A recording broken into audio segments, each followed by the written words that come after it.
Clients ask us, why is Nexus even an issue? Why can't there just be a bright line test that says if you conduct these activities, then you have to register and pay tax?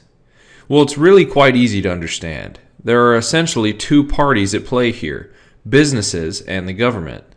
Each has reasonable but far different positions on whether tax should be paid. And when they disagree, they rely on court interpretations of what the U.S. Constitution says. On one hand, businesses argue, this just isn't fair. Why should we pay tax or even have to collect tax in a state where we have no property, we're not citizens, and we can't vote people in or out of office? This is nothing more than taxation without representation. On the other hand, governments argue it's just not fair. These businesses sell to customers in our state. They sell goods and services just like any of our Main Street businesses, but they don't have to collect tax just because they are located out of state. These businesses use our services. They use our courts of law, and they use the markets which our laws have established. At this point, both attempt to use the Constitution to justify their arguments, and there are two clauses that come to bear on the issue. The first is the Due Process Clause, which says that the government can't deprive you of property without the due process of law. The second is the Commerce Clause, which says Congress has the right to regulate commerce among the several states. The implied purpose of this clause today is to prevent or remove local barriers to interstate commerce. For our purposes, we will stick to the Commerce Clause, because that's the best argument a taxpayer has against the state taxing them when they aren't a citizen of the state. With these parties, state and taxpayer, on opposite ends of the argument spectrum, both arguing fairness and both relying on the Constitution to allow them to tax or protect from tax, it's not hard to see why they end up in court. And in fact, they've gone all the way up to the Supreme Court numerous times.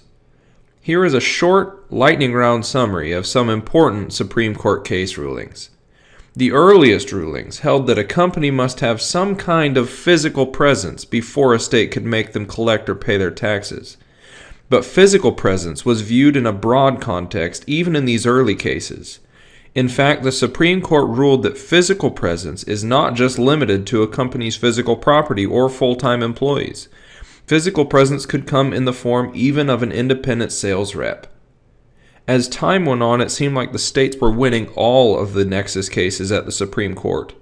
It seemed like the states were getting more and more aggressive, and the Supremes were agreeing with them. Then came Quill. Quill was a major case, and it's the one we will spend the most time on because it may be your best defense as states try harder and harder to push the envelope on Nexus. Now let me back up for just a moment. You've probably heard the term Nexus being used in sales tax, and even I've used it so far in this presentation without defining it. The origin of the term being used in a sales tax context comes from the Supreme Court. They're the ones that first used the word nexus in a tax setting. The dictionary defines nexus as a link or tie or some means of connection.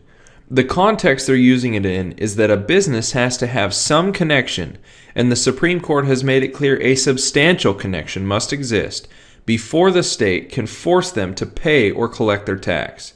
The all-important question then is what activities create substantial nexus? Well, this brings us to the Quill case in 1992. The government, in this case North Dakota, set their sights on the office supply retailer Quill.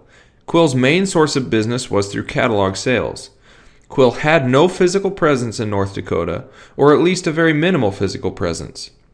In fact, Quill maintained no physical presence in terms of employees, buildings, independent sales reps, or any other traditional form of physical presence, with one exception: 3 software diskettes that they had given to customers in North Dakota. North Dakota figured they would hang their whole attack on the argument that if the Supreme Court says a company has to have physical presence, well, 3 diskettes is a physical presence. Fortunately, the Supreme Court ruled in favor of Quill, introducing a new modifier to the physical presence standard. They dismissed the 3 diskette fact almost offhandedly, saying that a company had to have more than the slightest physical presence. They did not give us a bright line of exactly how much property a company can have in a state before they no longer have the slightest physical presence, but we do know that 3 diskettes is not enough. And that's essentially where we are today. Hopefully this explains why Nexus is even an issue. In fact, it's a major issue.